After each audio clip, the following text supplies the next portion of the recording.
And good afternoon, folks, and welcome out to Brocato's here on Coliseum Boulevard. Brocato's breakfast, lunch, and catering here.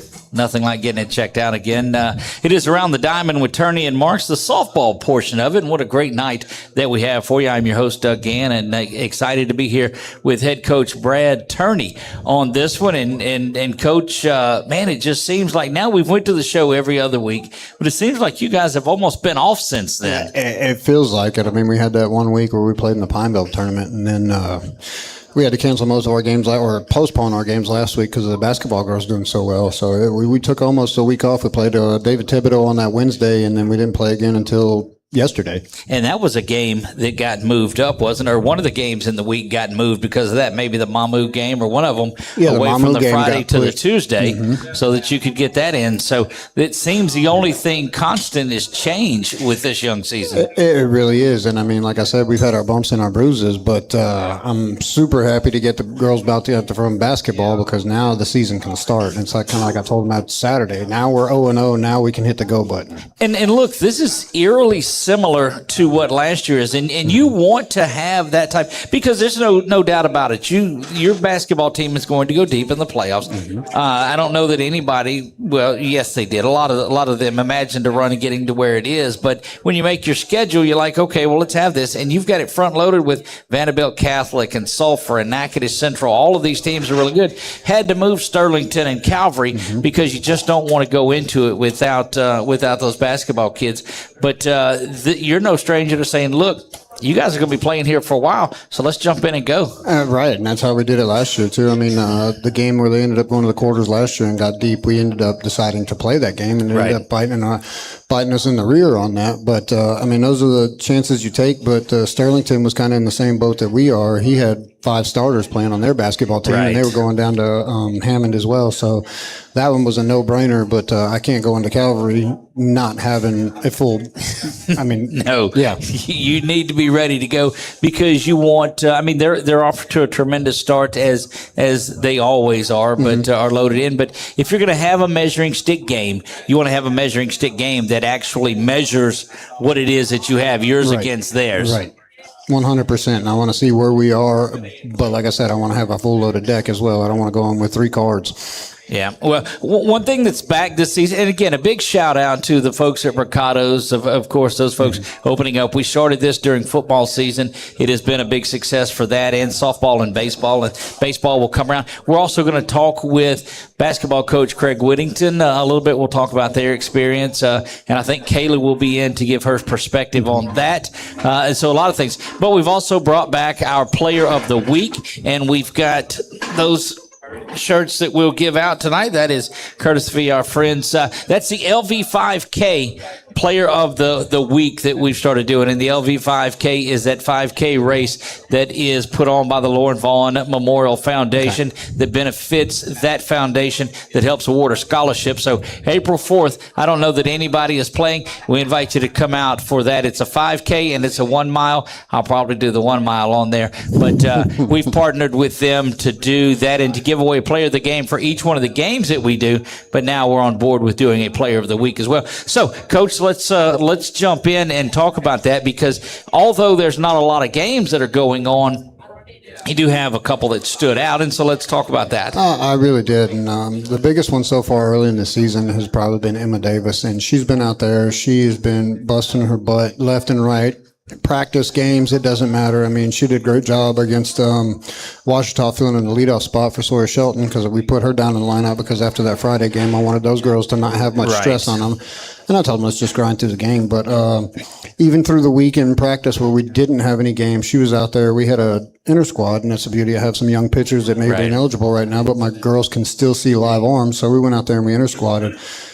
But I did it a little bit different. I wanted the girls to see the game from different angles. So I told the girls, when you go out on defense, you cannot go to your normal position.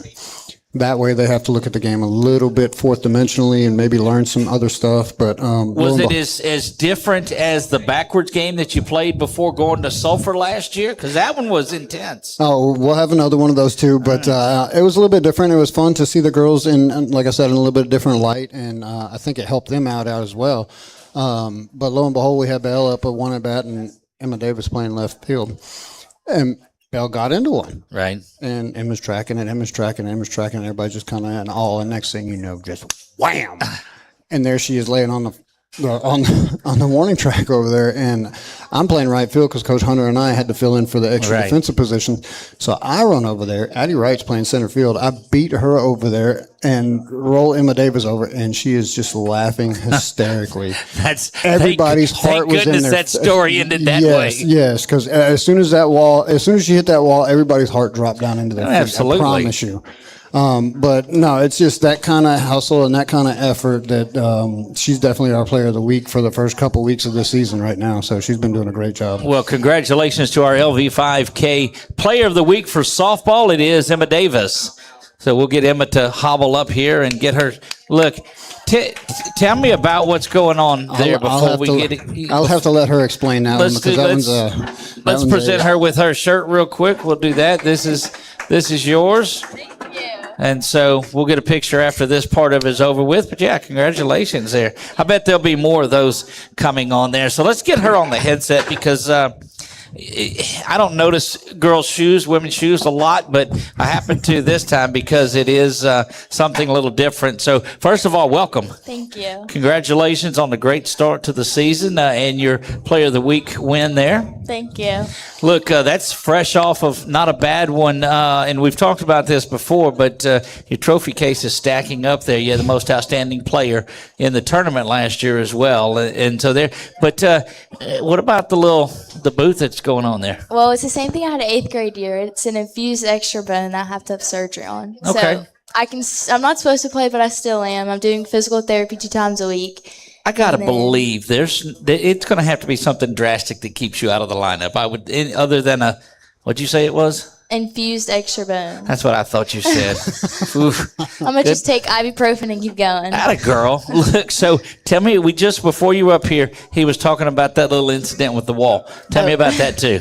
Yeah. I don't know. I guess I'm not an outfielder, and it showed. No, but that's the thing is you tracked that ball perfectly. You didn't worry about the wall, anything. You just kept going, and But my center fielder did not call wall. So. That's the point that I'm about to make. Your right fielder evidently didn't either. No, somebody's got to be hollering fence. I don't have an angle from over there. I don't know how far she is from the fence, but Addie Wright was standing right there, and she just, oh look, she's gonna catch the ball. Addie also got hit in the head the day before, so maybe she was still. This is true. Maybe she was still. That's right. Goodness. Well, Coach, I don't. Man, that's as interesting to a start to a season as I think that I've seen in a while. Yes, it's definitely like I said, the basketball girls not being there a little bit longer this year has made a little bit of a difference. So, and we got people jockeying in other positions; they're learning things. So it's different, but I'm having a blast with it. Getting everyone back this week. I mean, you guys jump into Tioga this week at home there, and then you right into district with Oakdale, and it doesn't stop there. You go down the line, and Calvary and Sterlington, and everyone is waiting around there. But that's the type of talent that you want to play. Mm-hmm. What's your outlook as you go into this week and you see Tioga there, you see district start with Oakdale? I'm excited to have everyone back. Like Coach Brad said last game, it's 0-0, like a new game, new team. Everyone's back together, so it's now time to, I guess, start the season for real and we're ready to come together. How is your adjustment moving over to shortstop been? It's pretty good. I'm used to it and I'm comfortable with it now. So Because I know the angles are different when you're working on double plays and you're working on covering the bag on throwdowns and things like that. Have you noticed any adjustments or differences you've had to make from that? Sometimes I struggle with throwdowns, but I'm getting there. So there you go, Coach. I don't think there's anybody that we would have hoped made that move over there than Emma. No, she made that transition almost seamlessly, and I think last year having her there early in the season and kind of taking her bumps and bruises, she kind of understood what it took to be over there, and she followed Sophie, and they worked well up the middle together. So when she made that transition over there, and we talked about needing a new second baseman when Mika was in there, now that Addie's over there, she's been a tremendous help talking to them because she knows that position so well. She's been able to learn hers and give her guidance on the other side as well. So it's been a great transition up the middle. Look, there's no doubt. Tell me, Emma, what identity is this team taking on? Last year's team had its own. This year's team is completely this year's team, although there are only a couple of members that are gone from it. It's completely different. What identity? What's this team taking on? like we said, new positions. Good thing we're all still very close and we're all best friends, so that helps a lot. But also, like, teaching the younger girls for when the seniors leave next year. So you're kind of adding that into now having a new team with the basketball girls back. So just kind of still figuring everything out. Look, that's as of now. And look, Coach, we talked about it too. We talked about it off the air. This is eerily similar to where you were sitting last year. You're still tremendous in the power rankings because of the teams that you're playing that are on there, and there are a couple of games that could have went either way on it as well. So I don't think really you look at a 2-5 start. I don't think that anybody looks at it and there's an ounce of panic at all. There really isn't, because I mean, you look at that 2-5, and we could easily be 5-2, Right. 4-3. That's right. We had a good shot at Vanderbilt Catholic, and the wheels fell off the bus on that one. The Ouachita game, we had a good long talk with the girls. We knew that the basketball girls coming in from that loss the night before, we knew they weren't going to be in the greatest place, maybe mentally, physically. I know they were worn out because they didn't get back till probably 11 o'clock midnight. And we'll talk to Kaylee as part of that basketball segment that we're going to do tonight. But she comes out to the softball game. You moved her in the lineup a little bit, and what happened on the first pitch she saw? She went out there and hit a ball about 260 feet. It was ridiculous. But we talked about it before we went up there. I said, look, now you're tired. You're doing all this stuff. Don't try to go over there and overpower anything. Just take a nice, comfortable swing. And she put a good swing on the ball, and there it went. Look, I love it. We'll excited to talk to her. We'll do all of that. Congratulations to Emma Davis. You are our player of the week, and awesome job there to get things started off. We're going to take a quick break. When we come back, we'll get into what's coming up this week. We'll talk Tioga. We'll talk Oakdale, Bunkie, and those things that are just around the corner. We'll do all of that when we come back. You are watching Around the Diamond with Turney and Marks live from Brocato's.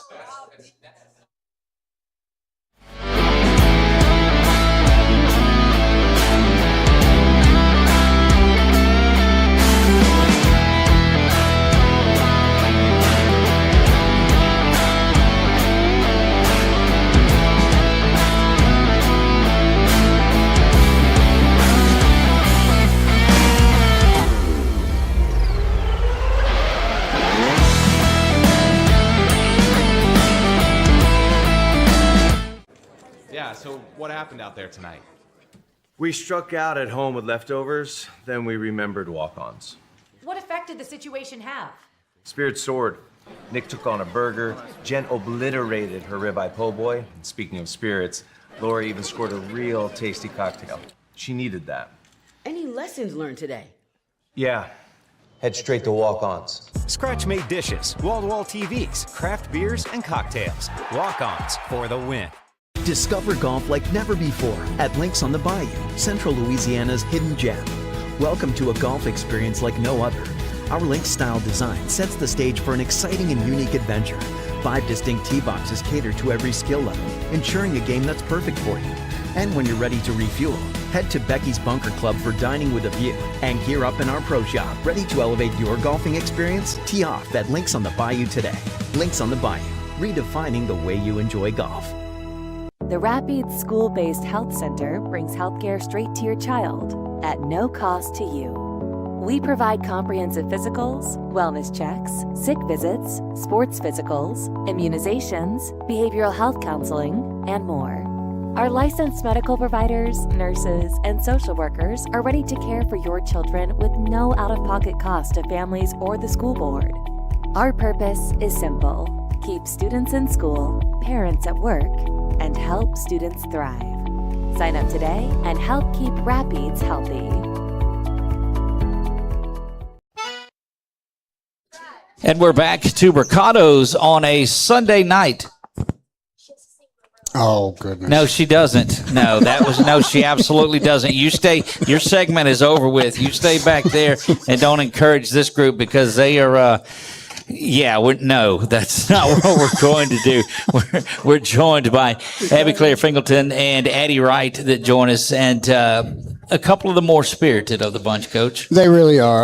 Abby Claire has always been a cut up. She's been that voice in the dugout, whatever. But she's been great, and she's getting a lot of playing time this year, and that's good for her. She's been hitting the ball well in the cage. She's been finding some at bat. She's figuring things out in the batter's box. So it's been fun to watch. Look, I want to hit on that just a moment because the couple of games that we've done that have been here, she's flat been killing the ball. Mm-hmm. I mean, it seemed like it was just double after double that she was up there hitting.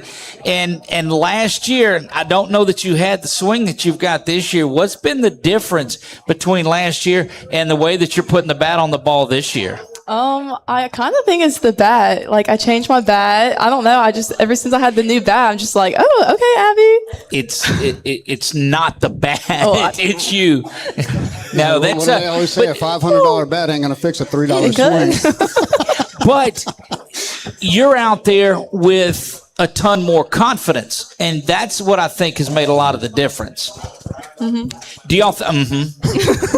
That wasn't so much for the voice in the dugout. That wasn't the tip. So maybe it's all the more chickens y'all have in the dugout. Could that definitely, be it too? yes. Yeah, that family's growing. Eddie, how has the move been from first base over to second for you? I love it. You love it. Mm-hmm. It's different. I like seeing different angles of the field. I like finding different roles, change the game up, make it more fun.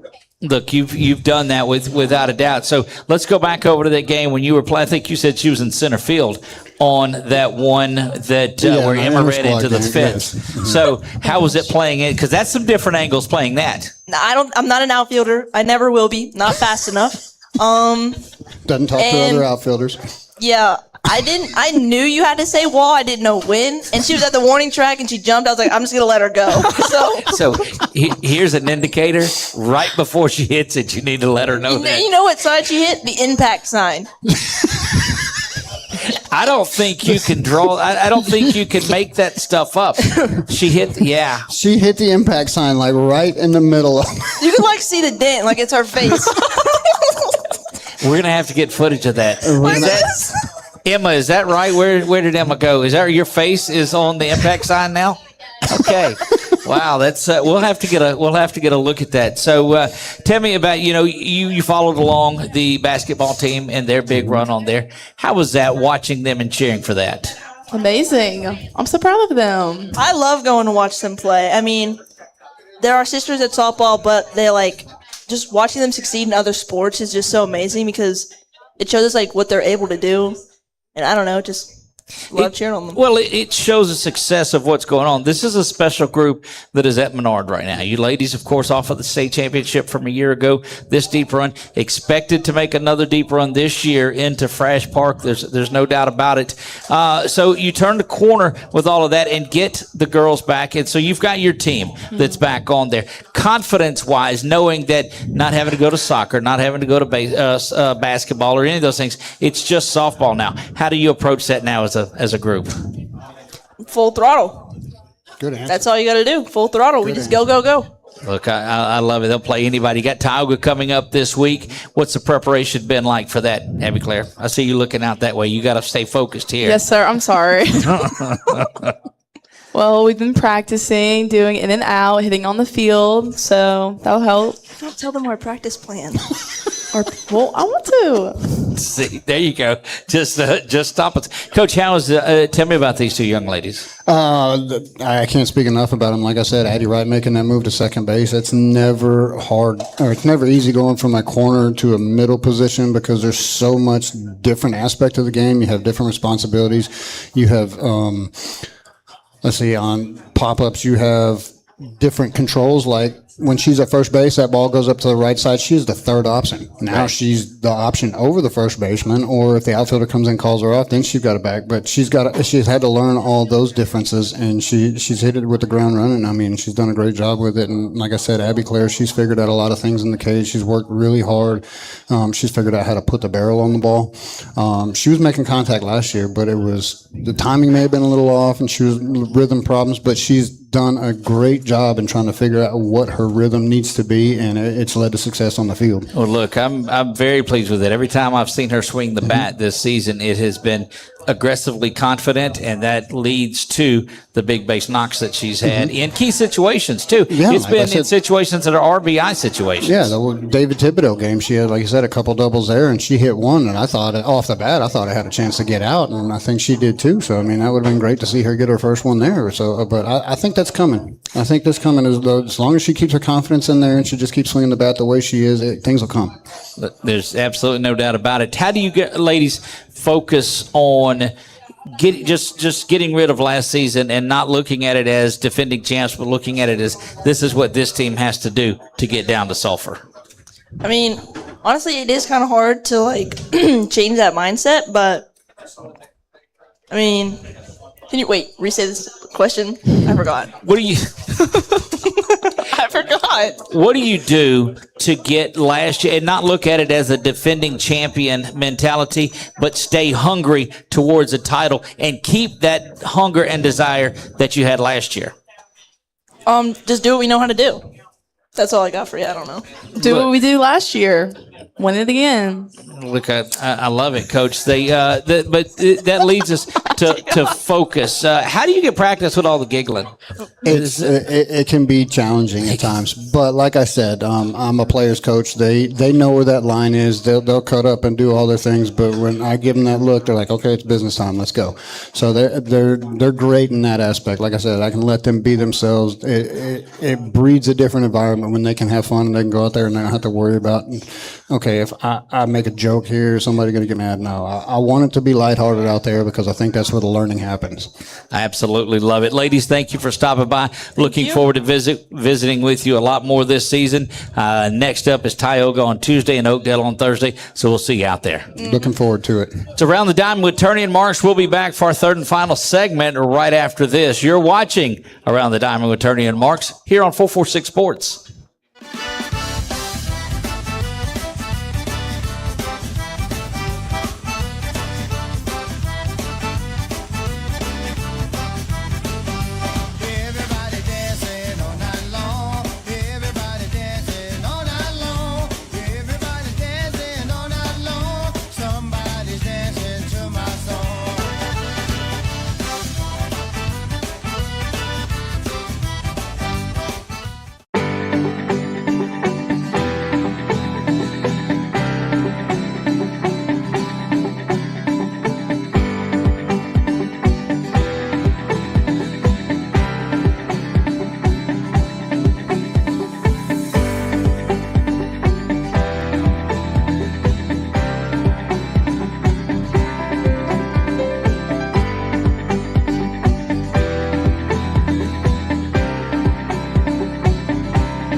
Home isn't just a place, it's where life happens.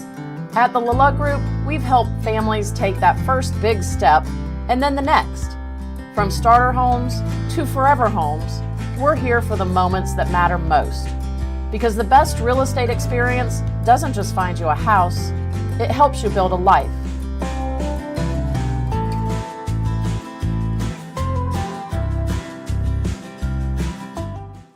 In Central Louisiana, you might see me at the ballparks or soccer fields, or we might cross paths at the grocery store.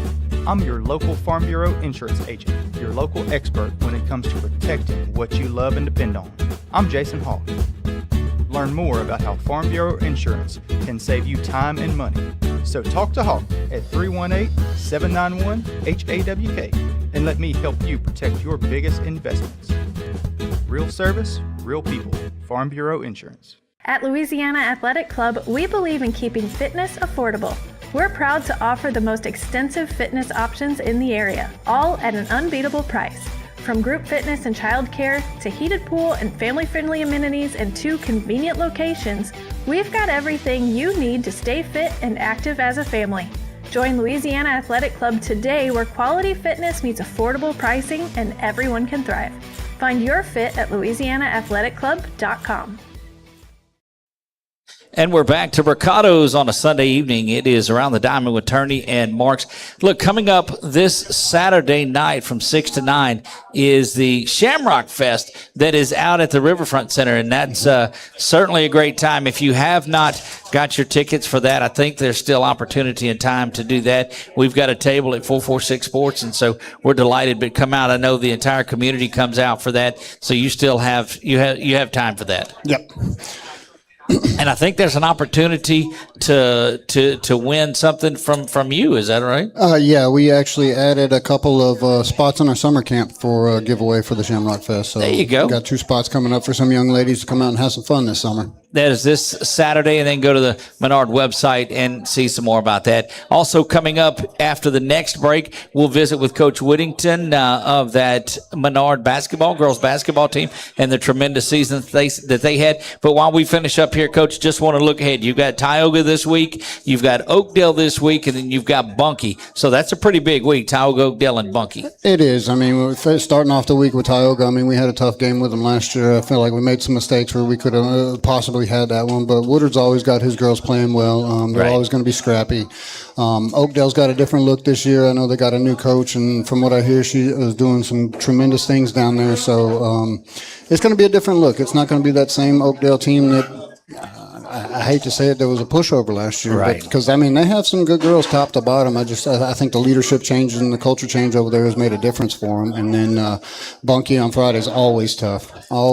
We had a tough game with them last year. I think it was a close one, but we're looking forward to it. Like I said, we're getting back out on the diamond. We're getting everybody out there.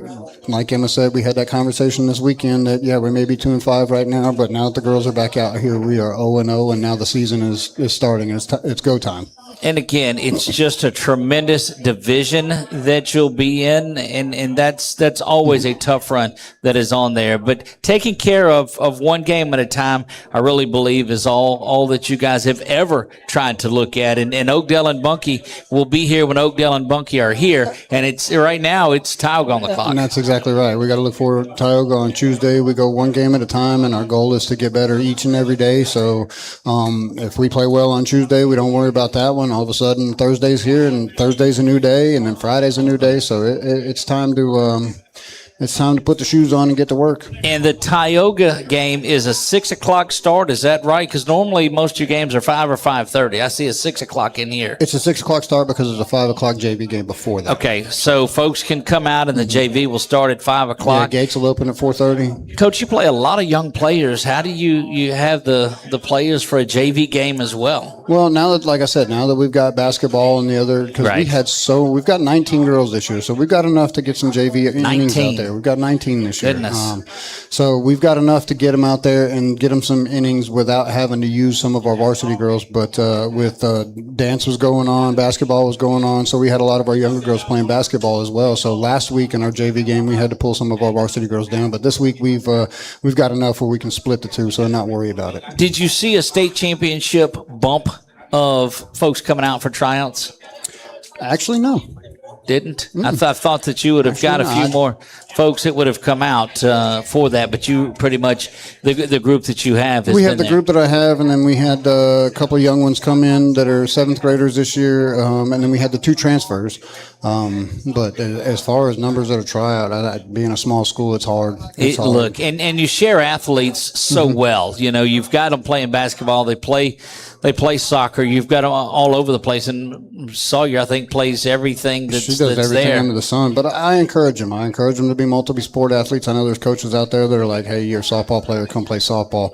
But that's my mantra. I love the fact that there's multi-sport athletes because it gets them different conditioning. It gets them a different mindset because you learn from different things from different coaches that you can pick up and carry with you.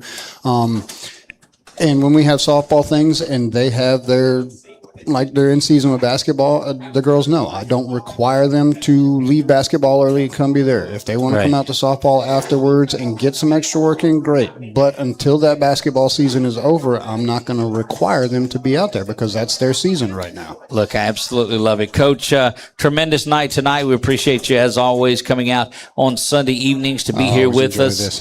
This is a lot of fun. Looking forward to 3 big ones. It will be 2 weeks from now when we are here again, and that's a lot of baseball or a lot of softball. I see Tioga, Oakdale, Bunkie, Caldwell, Avoyles, and then that little trip up to Shreveport. It's going to be a fun one. We'll talk about some good measuring sticks all along the way. Head coach Brad Turney joins us on here for Around the Diamond. We appreciate Emma being here with us, boot and all. We appreciate Addie and, of course, Abby Claire for making their way up here, and we look forward to talking a lot more. We'll talk to Kaylee Methvin out of the break, but it's in a basketball realm, and we'll visit with Coach Whittington all of this. But as always, Coach Brad Turney, thank you. And as always, thank you as well. You got it. We'll be back right after this. We'll visit with Coach Craig Whittington and Kaylee Methvin when we come back.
What happened out there tonight?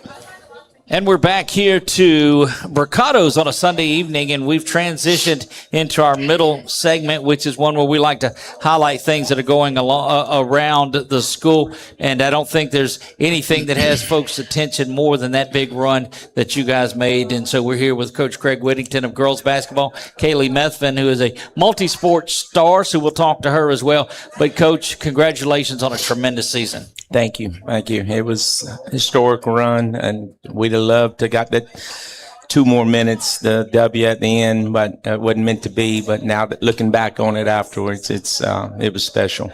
Look, it was a lot of heart and a lot of soul. You and I had talked about it, wanted to play the game in the 40s. It certainly was one of those. Held Rose Pine to without a basket in the first quarter, as a matter of fact, without a field goal on there. So everything went right. But it just, I think, shows the toughness of coming out and scoring the most points when the buzzer sounds.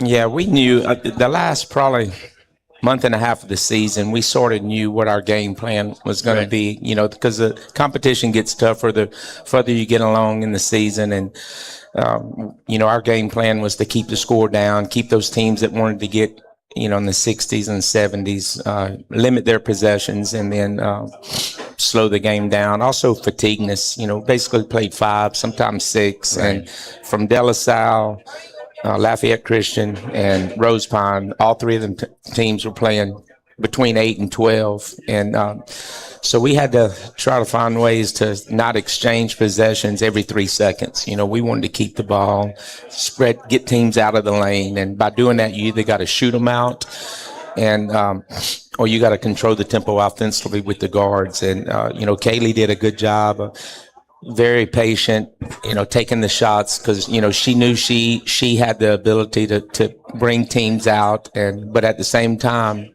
based on where we were in the clock possession, to take time off the clock or, do we need a bucket there? So, overall, I think combination of both, spreading it with Jamie and Sawyer did a great job keeping that thing out, and then with Kaylee's perimeter game, along with Sawyer sort of worked on her outside shot the last month, and so it sort of gave me a guard on each side that when we had to, we could score enough to advance. Kaylee, let's bring you in on this too, and look at both games that were down there. Of course, going back to that LCA game in the quarterfinals, you look around, and most of the state figured that LCA was going to win that game. I know you ladies didn't believe that at all, and you came out there and you fought. What type of a game was that when you got behind and just had to fight to come back? Well, it was definitely hard at first because by halftime, a lot of us were upset because we thought that we were about to get blown out like everybody was thinking. But then all our coaches were giving us like this big pep talk at halftime and telling us like we got it. All we had to do is just trust each other and take it one possession at a time, and that's what we did, and we got it back. You definitely did that one. Did y'all in the pep talks, did you talk about how you were going to bank one off the backboard for a 3? No, I really didn't think I was going to make that one. I kind of just threw it up there and it somehow went in. But you've made big shots like that through the season in tough games, and so you brought that ability as a shooter in that when folks would crash down on Carly, you saw you had to make those outside shots, and you did that all down the line. Mm-hmm. We kind of just, at practice, a lot of the time, like if me and Sawyer were open and we didn't shoot, our coaches were yelling at us for not shooting because we knew that we had to have some shooters on the team to help Carly out too. Like we had to have more than just one player, so we all became that player to help out the whole team. You did that. Tell me a little bit about the crowd that was in there, because we were sitting right in front of where they were at. They were out in full force. It was loud in there. And that arena is not, I mean, it's big, but it's not really big. It got loud in there. I mean, yeah, it got loud, but at the same time, like, I don't know about the rest of them, but whenever I play, I kind of like don't hear it. I kind of drown everything out. Like I don't pretty much hear anything that goes on around me whenever I'm playing. Do you think that plays into, piggybacks off of your ability to shut things out while you're in the circle when you're pitching? Yeah, I really, like, whenever I'm, like, actually focused on something, like, I literally can't hear what's going on around me. Like, I only listen to, like, my coach, and like most of the time I don't even hear my like teammates behind me. Like I just don't hear anything. Coach, players like that, and especially let's look at that senior class that you have this year, leaving a mark on here. A lot of wins through their 4 and 5 years that a lot of them played on here. Talk about that senior class. Special class. You know, they've enjoyed a lot of success. They've done just about everything basketball wise. You know, they wanted to taste that district championship, and they were able to do that today and this year. And by getting it done this year, that meant we had to beat Oakdale on the road. So when we got in the locker room after that Oakdale game, I had told them before, you know, this is what has to be done to reach that goal. And winning at Oakdale on the road is not easy. Right. And then we had to take care of business the rest of the district. And then from there, you know, we wanted to get to Hammond, but I try to keep that stress off of them and just tell them, let's get better the next game than we were the game before, and then let the process take itself. So we sort of took that motto and we just let that ride us all the way through. Going back to Kaylee's shot in Lafayette Christian, right. When that shot went in, I said, look, I told my assistants, the Lord wants us to win this game. And I think Lafayette Christian knew that it wasn't going to be their night. So that, you know, they kind of panicked there. And but going back to the senior class, they fun group to coach. They're accustomed to playing with each other. Last year when I took the job, Sawyer was hurt until December. Carly was hurt till after the first game, so we couldn't work on a lot of things that building up into this for when the season started. So this year it was that, you know, they sort of knew the basis of the system that we were going to be running, and then we just had to figure out, you know, the recipe for success. And once we started figuring out what it took to win each game, we at one time we beat Glenmore on the road, Peabody on the road, beat Oak Hill at home. And it was all kind of, you know, controlling the tempo offensively and then defensively, you know, trying to keep them in the game at that last 4 minutes. Look, it was one to watch. I mean, I think that was the only overtime game that was in the tournament this year. So it was a great one to watch. I know it didn't come out the way that we wanted to, but a tremendous run on there. Kaylee, you ladies are off of a state championship in softball, a trip to the state finals here in basketball, and now get to turn your focus right back to softball. What does a run like this in basketball do to propel y'all in softball? Well, everybody on the softball team is also friends with basketball. It's just like, because me and Sawyer coming back, since we didn't get what we wanted in basketball, we're going to shoot for it even harder in softball again. I absolutely love it. All right, so it changed with Coach Craig when he got there, and I guess that would have been, your junior year that he got there. The trust process and the adaptation to him from when he first got there to, we trusted the process, and here it is now. How was that growth in there with Coach and pretend like he's not here? Well, like we had all gotten really used to Coach Sanders. We grew up with her, but then whenever she left, honestly, we weren't all fully open to a new coach, and like we didn't fully trust everything whenever he first got here. But then as we went on, like we saw what his plan was, even though because we were used to Coach Sanders' coaching style, and he had like kind of a pretty much different coaching style. So we so we had to try and get used to what he was doing, and then we learned like what he was trying to teach us. It mattered, so we just kept going with whatever he told us to do, and it worked out in our favor. Coach, when you hear that type of response, and I got to believe that you knew anytime you come into a situation where you're the new guy that's in there, there is going to be some adaptation to what you do, but the process certainly paid off and showed itself. Yeah, and that goes back to senior leadership. They were juniors last year, but still, it took them a little while to buy in, and there was a lot of practices where I had to get loud and no, I said, you? But a little bit every now and then.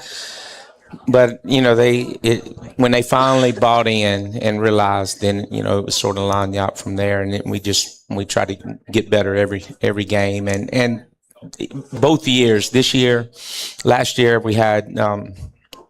I started out the season. The girl, the one that left to go season, had transferred, so it sort of changed right off the bat. Right. I said, well, now we're going to have to go through the season looking at doing things a little bit different, and then already with them going through a coaching change, so I knew it was going to be a lot of things different. But they adjusted and they adapted to the new style. Wasn't always smooth, but it don't have to be smooth as long as it's effective.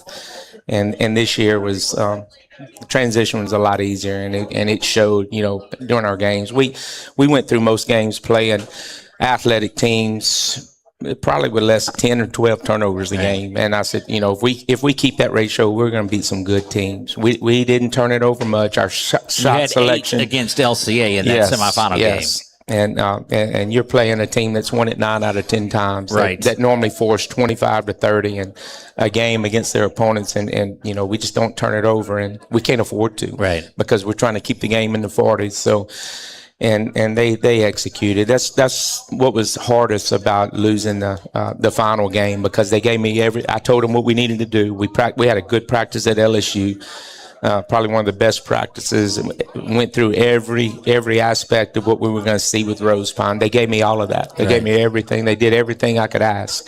And then you got to go tell them we still fell a little short. So if I'm not one to blame an officials, but there was 1:12 left. I'm screaming at an official to give me a timeout. If he gives me that timeout, we state champs right now. That's when I tell him every day, that's a game of inches. That's right. It's a game of possessions, and it can come down to any little thing. The difference between a state champion and a state runner is a call here, a call there, a possession, and that's what it came down to. But we had that opportunity. They give us an opportunity to win it at the end, and I'm so proud of them, and I don't have anything. I mean, it's been historic, magical season. Look, it was a lot of fun, and I know it's so very close with that game just being on Friday that it is still fresh on your minds. And just a couple of things that I've enjoyed being along for the ride. Of course, cutting down the net, getting a piece of that, seeing the battle with LCA. The De La Salle game was one to remember. The Oak Hill game.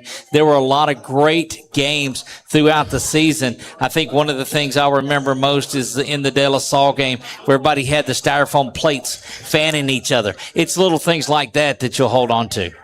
Yes, exactly. They fed off the the fans, they fed off. I mean, 446Sports, they love that. The interviews.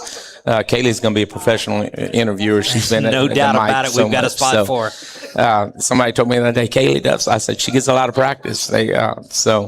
But it's all a team effort, and from the fans to the parents to I fed them a lot of crawfish, and I told them we're going to feed them just again. found out that you had crawfish too from that. I just found that out. We could talk food all night. Yeah. Coach, I want to set up a night where we have the team and we do a show with everybody, and we do a celebration type of show with that for such an amazing season on there. So we'll do that. I know this is quick. We've got to get into our baseball segment, but what a tremendous last couple of years, tremendous season. I know we were just a little short, but the championship effort and heart that you ladies and you all portrayed was something I'll remember forever. Thank you. Thank you. Head coach Craig Whittington, Kaylee Methvin joining us here, and that'll wrap it up. We're going to come back, take a break. It'll be baseball time after that. Nick's going to jump over here in the driver's seat and do all of that. You're watching Around the Diamond with Turney and Marks, live from Brocato's here on 446 Sports. Discover golf like never before at Links on the Bayou, Central Louisiana's hidden gem. Welcome to a golf experience like no other. Our Links-style design sets the stage for an exciting and unique adventure. 5 distinct tee boxes cater to every skill level, ensuring a game that's perfect for you. And when you're ready to refuel, head to Becky's Bunker Club for dining with a view. And gear up in our pro shop, ready to elevate your golfing experience? Tee off at Links on the Bayou today. Links on the Bayou, redefining the way you enjoy golf. The Rapides School-Based Health Center brings healthcare straight to your child at no cost to you. We provide comprehensive physicals, wellness checks, sick visits, sports physicals, immunizations, behavioral health counseling, and more. Our licensed medical providers, nurses, and social workers are ready to care for your children with no out-of-pocket cost to families or the school board. Our purpose is simple: keep students in school, parents at work, and help students thrive. Sign up today and help keep Rapides healthy.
Home isn't just a place, it's where life happens.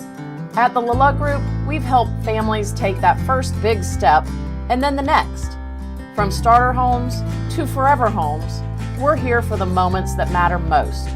Because the best real estate experience doesn't just find you a house, it helps you build a life.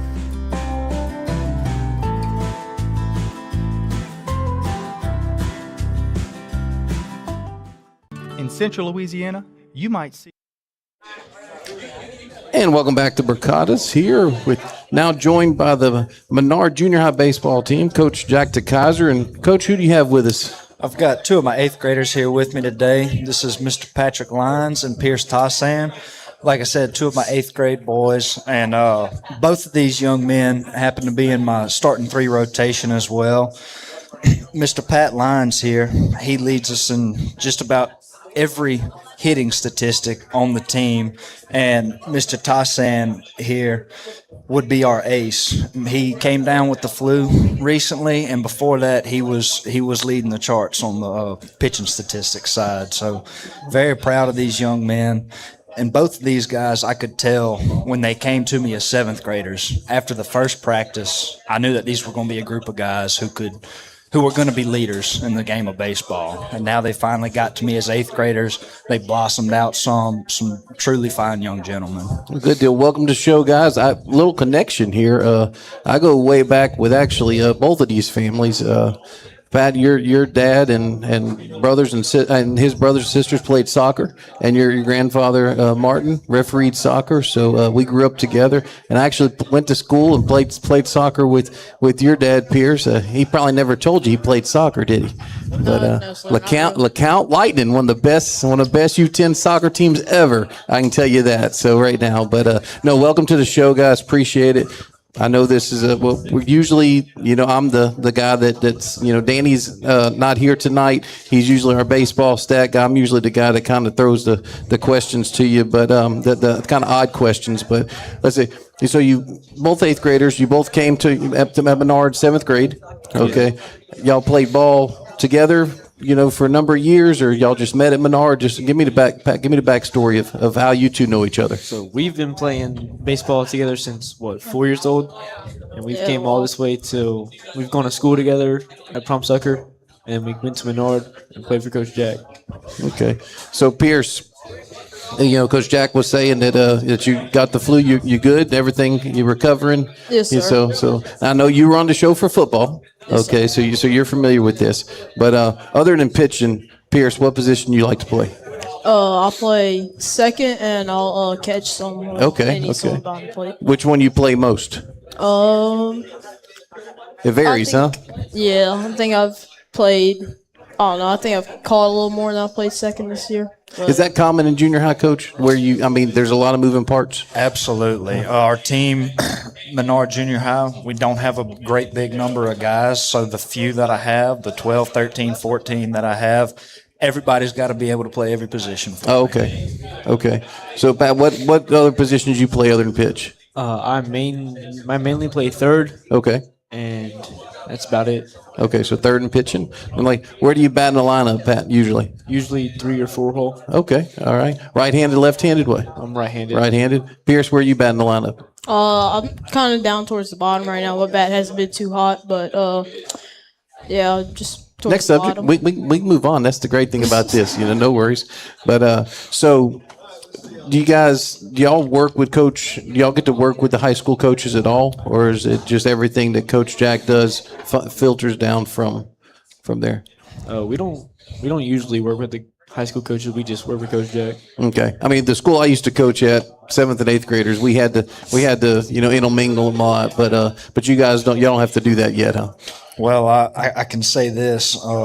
When I was playing junior high baseball at the Holy Savior, head coach Marks was our junior high coach. This is the story I was looking forward to. And my senior year in high school was his first year with the varsity squad. So everything that I teach these guys is knowledge and information that has been handed down to me throughout my baseball career, and a large majority of it comes from Coach Marks. Very intelligent guy, love Coach, good friend of me and my dad's, family friend of ours, and we do our best to get these young men ready to go play for him.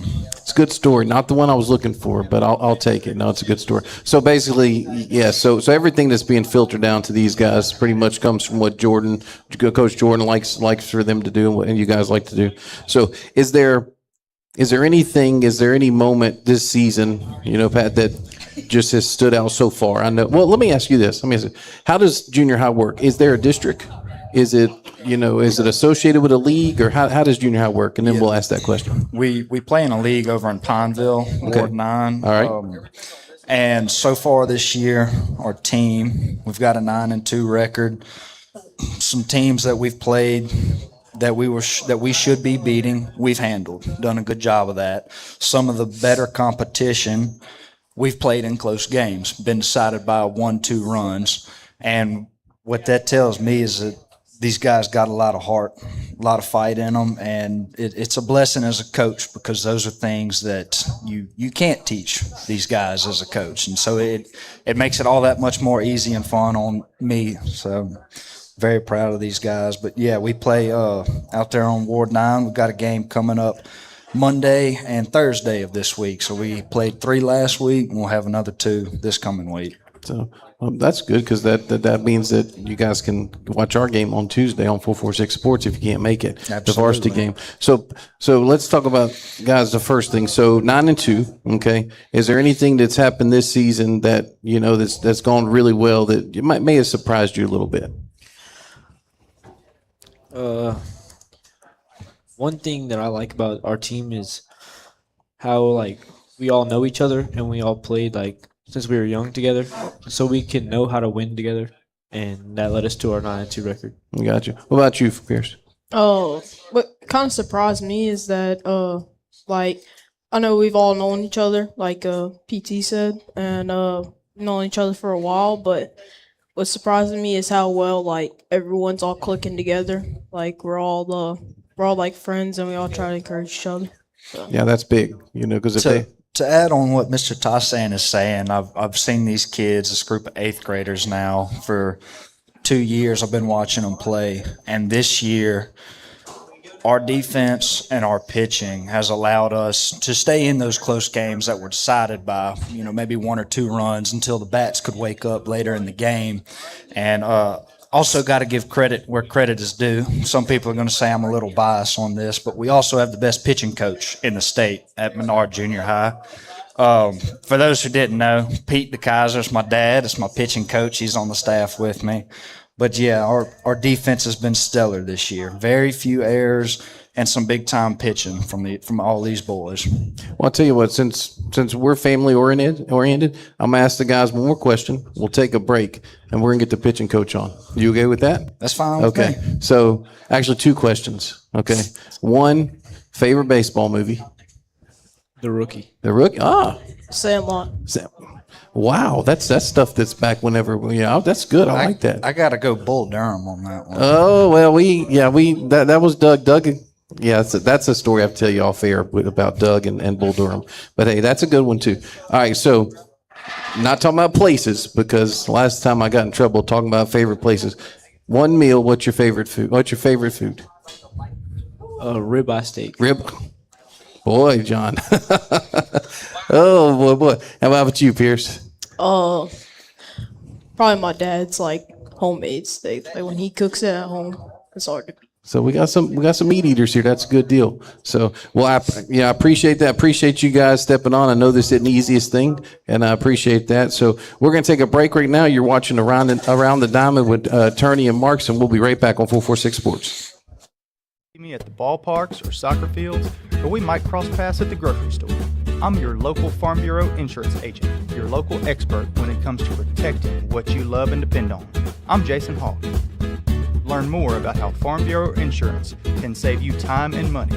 So talk to Hawk at 318-791-HAWK and let me help you protect your biggest investments. Real service, real people. Farm Bureau Insurance. At Louisiana Athletic Club, we believe in keeping fitness affordable. We're proud to offer the most extensive fitness options in the area, all at an unbeatable price. From group fitness and childcare to heated pool and family-friendly amenities in 2 convenient locations, we've got everything you need to stay fit and active as a family. Join Louisiana Athletic Club today, where quality fitness meets affordable pricing and everyone can thrive. Find your fit at louisianaathleticlub.com.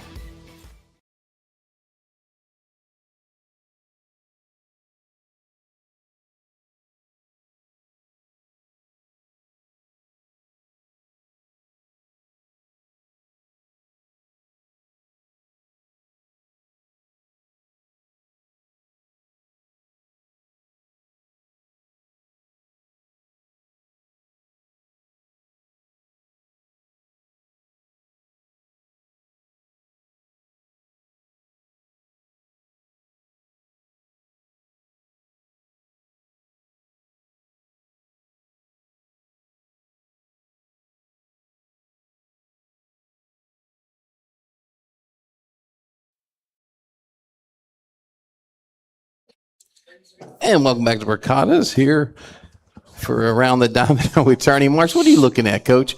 I'm working on a story now. I'm working on a story for you. But no, give me something that, it could be a funny story. It could be just something that's just lasted with you. And I do like the way you said the Holy Savior, right? Is that what you said? The Holy Savior. I've never heard it put that way. I like that. The Holy Savior. The Holy Yes, sir. Savior. So It's like not Menard. The Ohio It's the State Holy University. Savior, So, well, pitching coach, he audibled on us. So no pitching change, no add-on. So, but He's leaving me out here to throw another inning. That's He's right. hanging me out to dry. So hey, and great pitching coaches know whenever you have another one in you. So let's talk about before we talk about the relationship with Coach Jordan. Okay, obviously your dad means a lot to you, being part of the staff and everything, and everything he's done. Was he your Dixie coach? Was he your Little League coach? Or Oh yeah, from the time I started playing baseball, I remember we had some throwdown bases, and we'd go out in Daddy's backyard, and the whole team would show up, and we would get ready to go play Little Caesars or Planet Beach or whoever it was that we showing up at Johnny Downs back then. Yes, sir. We had a lot of good times, and he's always hung around with me throughout my entire baseball career. He's always been behind me, supporting me, and even now coaching, he's still got the same stance on it. So if your dad's from around, you said Johnny Downs, which that shows your age. But if your dad's from around, he probably remembers the 2 diamonds at the Big Island that had the real tall fence. Yeah, that's where he probably played. He's probably close to my age or something. But yeah, I played for Rapids West out in Forest Hill. So when we made All-Stars, we came here. And the best part about coming to town to play baseball was we'd get a free Baskin-Robbins cup with the baseball helmet, because usually when we came up here to play against Alexandria, it wasn't too good. But yeah, so no, that's great. I'm glad that he's still involved with that. And it takes, small schools like this, it takes guys like you, alums like you, like your dad to be involved. So any story you can give us on Jordan before we bring him up? I mean, something that was memorable. It doesn't have to be funny. I mean, we like the funny stories, but anything that just as a coach now has really resonated with you, or anything, or any moment whenever you played for him where you and the boys kind of talk about it whenever he's not around. Oh yeah, this is an excellent story. Excellent. So Here we go. I think I learned. I kind of picked up a little competitive edge from Coach Jordan. My 7th grade year, we played in a little junior high state tournament. Came up short in the end. We came in 2nd place. Went all the way. Didn't finish the job. Well, they handed out 1st place trophies and medals, and then 2nd place got a trophy as well. And all the mamas got all the players and everybody together for a picture. He said, "Come on, Coach, we're going to take a picture." And George said, "I ain't taking no picture for 2nd place." That's what I like to And see. no lie, he left the ballpark, got in his truck, and drove home to his wife. I don't blame him. I understand. I mean, it's just one of those things. You have to set a standard, very early. But in the next year, my 8th grade season, he got to take the picture with us. That's then that's even better. That's even better. So, all right, so how many more games? I know you said you have 2 games this week. How many more games left in your season? We have 2 left this week, Okay. and Pineville's putting on an end-of-the-year tournament, so that'll be a weekend deal. And we're getting a one-day round-robin tournament at Menard, at the Holy Savior. Oh, My cool. apologies. That'll be Saturday, March 21st. Okay. We'll play 2 games that day, and there should be a couple teams coming out. So hopefully it'll be a good day of baseball for everybody in Sinloa. So 2 games this week, and what days are they? Monday, Thursday. And what time? 5:30 and 7:15 on Thursday. 5:30 Monday, 7:15 on Thursday at Ward 9. Yes, sir. Pretty self-explanatory. Once you get there, it's all the stuff to the left. The field's to the left. Yes, Okay, sir. so just look for you guys wear Menard colors, right? Absolutely. Look for the Menard colors. Go out and support the junior high team. The tournament you're talking about from the Pineville side, is that this weekend or do you know when that's going to be? That is 2 weekends from That's now. 2 weekends. Yes. Oh, so that's the one at Menard. No. There's okay. one, I'm sorry. There's one in between. Okay. So, because the 21st is at Menard, that's in 2 weeks. That's Right. Saturday. So there's a Pineville tournament between now and then? Yes, sir. Okay. You know what dates those are now? Not off the top Okay, of my that's head. fine. No, that's no problem. I'll put you on the spot for that one. So please come out and support the junior high baseball team from the Holy Savior Menard.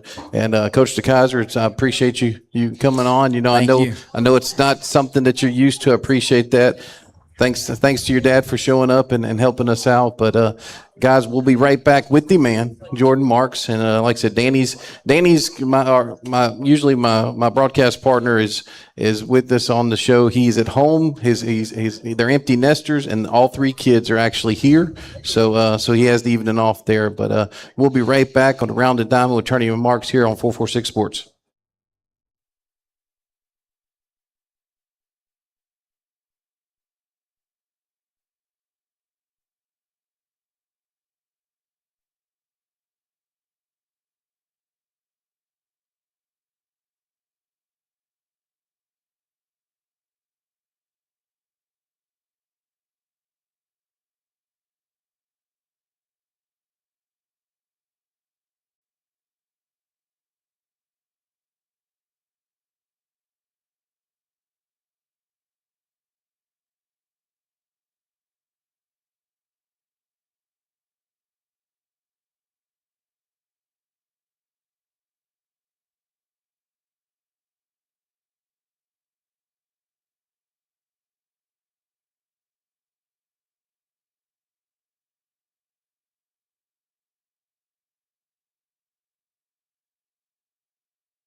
And welcome back here to Brocatos for Around the Diamond with Turney and Marks. Coach Jordan Marks joins us now, and Jack seems like a good dude. So tell us a story about him as a player. Oh, Jack. I got a good story with Jack. He first of all, he does a really, really, really good job with our junior high. He's all in.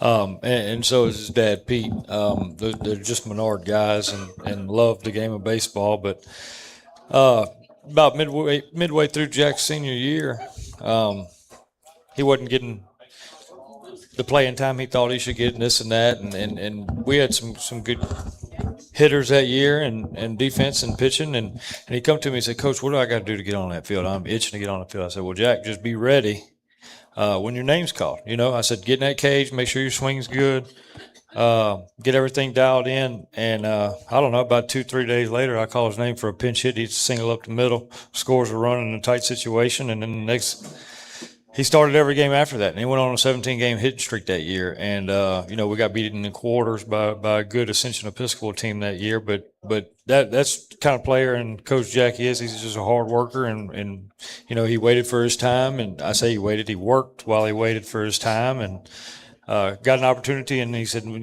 once I get that opportunity, you're not taking me out of the lineup. So, and I never had a reason to, because he, like I said, he went on a 17-game hit streak after that. So, but that was good stuff that year. So, but no, they do a good job junior high. They do a really good job. They're all in. They practice every day. They get after it. They win a lot of ball games. Successful program. So.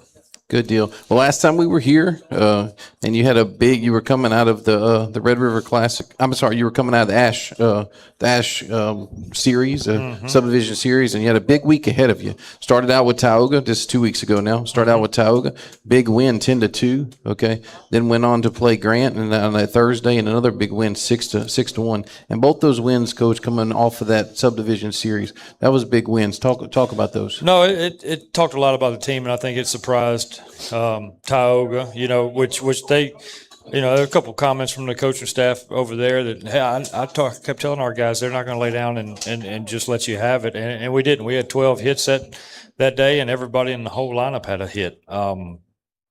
Very, very good day at the plate for us on that Tuesday against Tioga, and we beat them at home 10-2, and then Thursday we played Grant, and did enough to win the game. I didn't think we played our best, and definitely not our worst, but, did enough to win the game. And then the next two we dropped Buckeye and Natchitoches Central to finish off that week. So, it was it's been a long 3 weeks playing 4 or 5 games a week with, limited pitching staff and whatnot, kind of it's tough working it around, and you don't want to burn guys out too early. But now we're in a place in our schedule where we're playing 2 to 3 games a week, and it's gonna be a lot easier on our staff, and hopefully it's go time for us. We start district next week, and we'll talk about that later. But we start district next week, so it's go time for us, and the guys know that, and they're ready for it. So anything over those 4 games, anything kind of catch your eye, that kind of, was a little more promising than the subdivision series the week before? Well, look, I mean, it's just, we lost 3 tough ones against Ash, and to rebound, knowing that we didn't have a whole lot of arms available for that Tuesday game, the guys who actually went were just going to throw bullpens, and Peyton went out there and threw 3 in the third, or 3 complete with 35 pitches, and then Lane Evans comes in the next 3 innings and throws 35 pitches. So with the guys knowing we had a limited staff and a limited amount of arms that day, we rose to the occasion and they got after it. And these guys are playing hard. They are. We're putting some pieces to the puzzle together to get ready. I talk our season in phases. So we have spring training, we have regular season, we have playoffs. So we just finished spring training, we call it, and now it's district time. So hey, it's regular season. Everything from here on out is getting it. And so we're going to rise to the occasion and hopefully start off district on Tuesday with 1-0 start. So seven games in 10 days there between the subdivision series and Red River Classic. Yeah. And then this past week, just a 1 game against Opelousas Catholic. And of course, I don't know about your JV schedule. I'm sure there was probably some JV games or freshman games as well. But was that? I know the result Wednesday wasn't what you expected, but right. But that kind of give the time to rest a little bit, get the arms, get the legs back underneath them. We did that on purpose, just to have some field time before district, because like I said, it's a big turn for us in the season. We're almost at that halfway point, and time for us to get rolling. You never want to get hot too fast. Of course, we try to win every game we can, but there's getting hot too fast and cooling off towards the latter part of the season. We like to start our season, and then by the time district comes around, we'll be playing some of our best ball. So we did. Well, I only scheduled 1 game this past week to give our guys 3 or 4 days of field time, because when you're playing 3 or 4 games a week, you don't have a whole lot of field time. You right. know? And so that was set up purposely. So that's why we only had 1 game this past week. Yeah, and so 5-7 going into district here, and like I said, we'll talk about district here in a second. PR is 18, which I know it's not exactly where you want it, but I'm sure after the next couple of weeks that's going to improve. Mm-hmm. But let's go back talking about the performance that Lane had. The interview. I'd say almost the interview of the season so far. When Danny asked him post game, have you ever pitched? He said, I don't know if I've ever pitched more. What he said, 1 batter in high school, much right. less 1 inning. And just talk about that little run and how valuable that he may be, going forward as a senior, sure. on the mound. I mean, he rises. He's the type of player that rises to the occasion. That's his personality. That's the type of guy he is. The type of player he is. And he's one of those that wants the ball at any given time. So when you call his name, he's ready to go.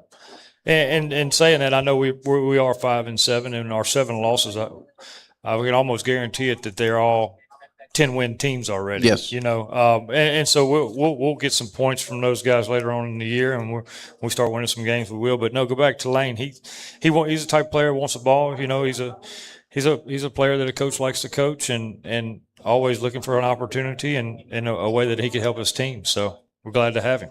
Yeah, and I was looking earlier. Danny sent me the stats, and looking at the batting averages. Of course, you have JD leading, with Reeves in second. But talk about Nico Ortiz. Oh, how he's hitting the ball this year. So Nico's probably batting over 300 now, or right at 300. 296. 296. Yep. And I mean he's just getting up there and swinging at good pitches. He's getting up there. He's ready when he gets in the box, and he's aggressive early. And I think that helps him out being down towards the bottom half of the lineup. He gets a lot of fastballs, and he knows that, so he gets ready for it, and he doesn't put himself down in the count where he has to battle and hit a pitcher's pitch. He's going up there hitting a hitter's pitch, So that's for what I see. I think that's what's going through his head. That's what I can see. But he's just getting up there swinging, and making things happen. Good deal. Well, we're going to go ahead and take a break, and we're going to bring a couple players on after this. But I also think we just lost a camera a second ago. But you're watching Around the Diamond with Turney and Marks on 446 Sports.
And welcome back here to Brocatos for Around the Diamond with Turney and Marks. We're now joined by J.D. Shelton and Cutter Knowles.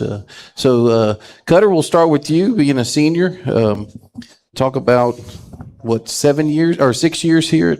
Yes, sir. 7 would be illegal, right, Coach? Sorry, I don't mean to say that. 6 years here at Menard and, of course, multi-sport athlete. But talk about what this baseball program means to you. Back whenever I was like a freshman and sophomore, I kind of got to see like the whole experience going to Sulphur, and I got to see what it was all about still as a young player. And we were still with Coach Jordan then, and I kind of just got to learn how Coach Jordan coaches and everything else as a freshman and sophomore. So it kind of helped me out whenever I was a junior, senior. So 2 years ago, you guys went to Sulphur, right? That was with Cooper and Cohen and them, and lost in the semifinals. But before that, you'd been to Sulphur before that as well, Cutter? Yes. How many times have you been to Sulphur? Twice. Okay, so we need to make it a third this year. I'd like to go to Sulphur as well. I've never been to Sulphur's baseball. Are they nice? It's nice. It's nice. It's an atmosphere. Yeah, I'm looking forward to it. JD, I know you play multiple positions for this Eagle Ball Club, but been pitching, and of course you're leading the team in batting right now at 429. I don't know if you even knew that. Okay, you're 2-1 on the mound. So big junior year for you. Let's talk about how this season has gone for you, and the progression you've made. Well, it's gone pretty good so far, and hopefully I can keep it up now the district's starting, because that's like the most important part, but it's been good so far. So let me ask you this, okay? And no offense, because that's the thing about hitting. Hitting is everybody. Have you ever worked with anybody who has a swing like JD's? Yes and no, not really. It gets the job done, don't get me wrong. He's got a unique one, but he's been playing well for us the last couple of weeks. He's been on fire. He's even the balls that even the at-bats that he gets out on, he's hitting the ball hard. Hitting the ball hard up the middle, and he's seeing it well, and he's swinging the good pitches. Which it's not all about the swing; it's about your approach and what pitches you hit, and your timing, and this and that. So you could have the best swing in the world, but if you don't swing at the right pitches and have good timing, then you're not going to get good results. So. That's right. That's right. So Cutter, I'm a fellow outfielder, never played center field, played left field, but in my skinnier days, and to me, there was nothing better than robbing a nice shot in the outfield. So, I mean, that feeling you have with your speed and the defense is there a specific play over the 6 years that you've made in the outfield that just rings, or is it just, have they all been fairly easy? I had a diving catch in last year. I can't remember who we were playing, but I had a diving catch to left center last year. Yeah, it was on 446 Sports. I got that one. It was on 446 Sports. No, but I was just messing with you on that one. But no, I know for a pitcher like JD and for Gus and everybody that's involved, Pro Sale, everybody on the mound, it makes their job a lot easier when they know that if they put the ball in play. And your defense coach, I mean, you've had a couple of games that it's been kind of a little suspect, but by and large, this team plays great defense, and Cutter definitely, commands the outfield and does well with that. Oh, Cutter's a big part of it. He reads the ball off the bat better than any outfielder we have, and of course, put the speed with that. It is a great combination, and that's why he's in center field, and he's the king of the outfield back out there. So, Cutter, future plans after school, after high school? I want to go into HVAC and get my license through HVAC. That's a good thing. That's a good thing. Let me tell you what, trades right now, my dad was a tradesman. I wish I would have gone into it. Trades right now, you can make as much money as you want, and we need a bunch of people that's going to do that type work, go straight into the workforce, and so that's good. Cutter, it's been, I mean, like I said, this is second year that we've seen you in center field, on the broadcast, and we've really enjoyed, calling your games and making the plays that you're making. JD, for you, we didn't have it the last 2 weeks or 2 weeks ago, but this week we have a player of the week, and JD Shelton, you're our player of the week this week for 446 Sports, and it's actually the Live 5K.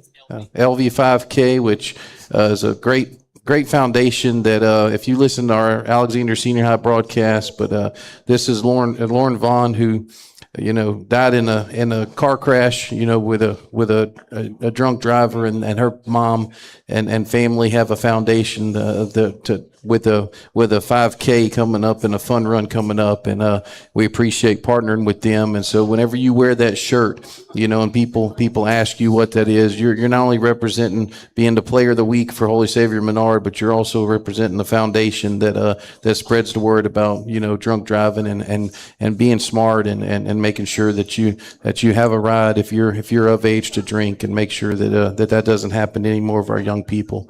So, Cutter, appreciate you joining us. Appreciate everything you do for Holy Savior Menard baseball and center field, and JD, appreciate you on the mound and outfield. And when we come back, we're going to talk to Coach Jordan about district coming up in the future. But you've been watching Around the Diamond with Jordan Marks on 446.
And welcome back here to Brocato's Breakfast, Lunch, and Catering. I also want to thank Ryan Brocato from 3 Potato More for co-sponsoring our coaches show tonight. Let me tell you something.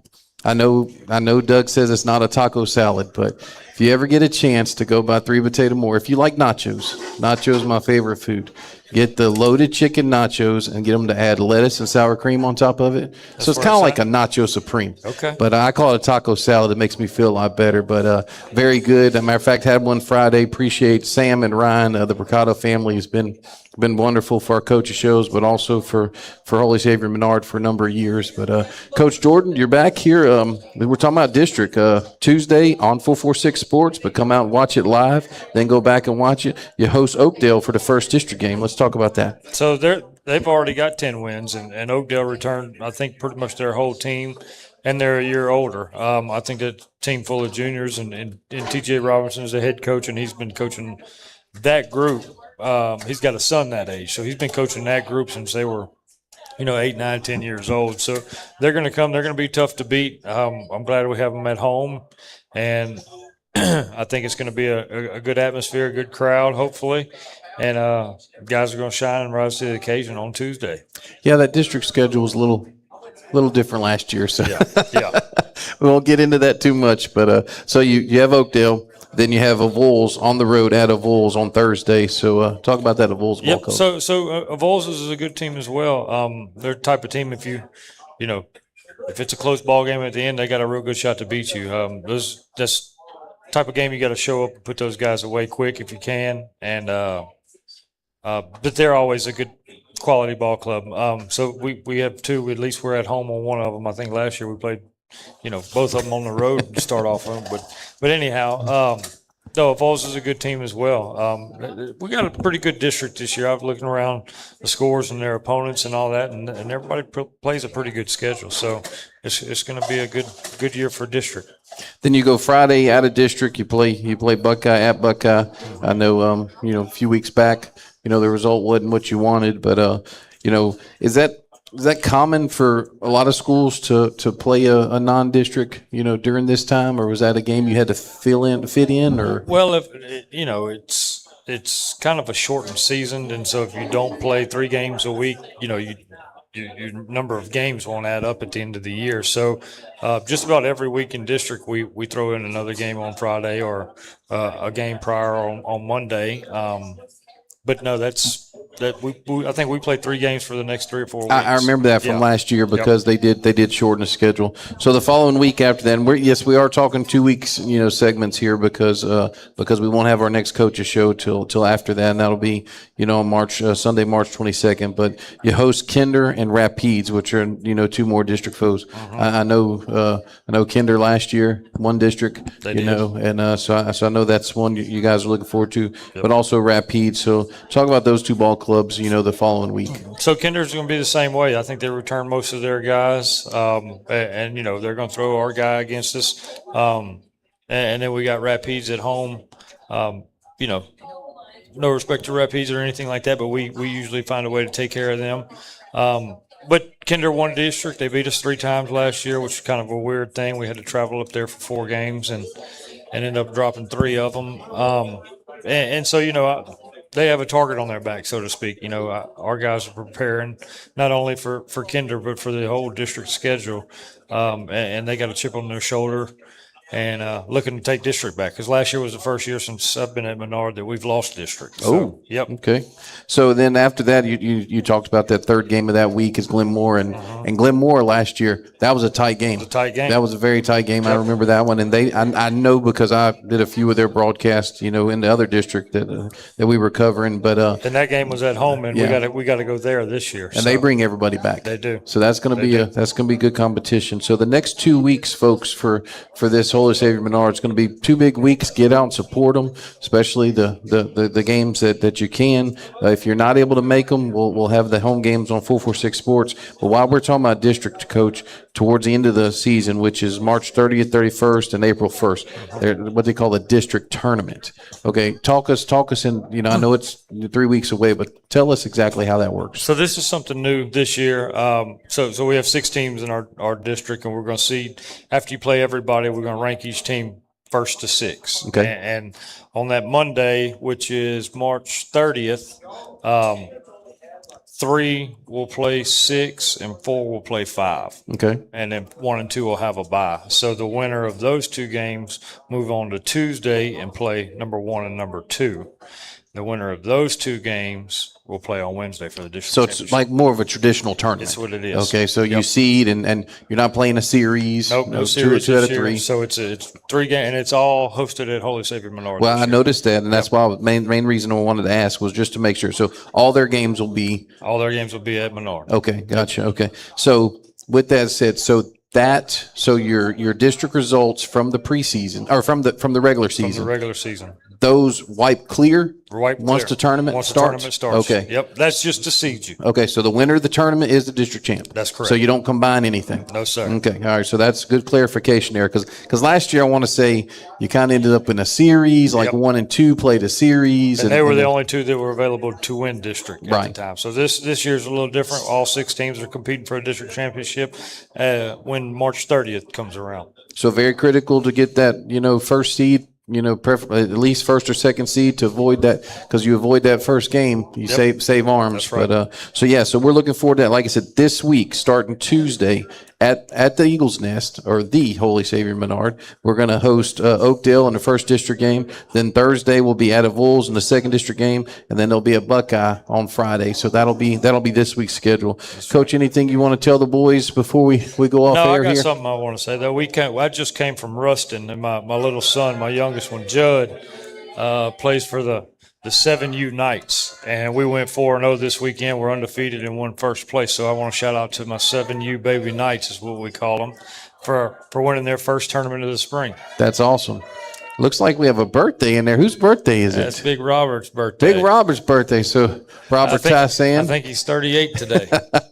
I know how old he is, but we'll say 38. But yeah, Robert's been very involved with the porch crew that feeds everybody. Him and his wife Jenny, they run a concession stand, and just very, very good. And it takes parents like that. Oh, it takes and it of course takes an army. the list goes on. I know we could talk about multiple parents. We but, do appreciate everything Robert does for Holy Savior Menard baseball and Holy Savior Menard in general. So happy birthday, Rob. Yeah, and we're going to say he's 39. That is correct. So we're going to roll with that. But congratulations to your son, the Knights, and man, I'm glad you guys got it in, because I know the weather was probably iffy, That's right. especially yesterday. I'm glad everybody's safe. I know.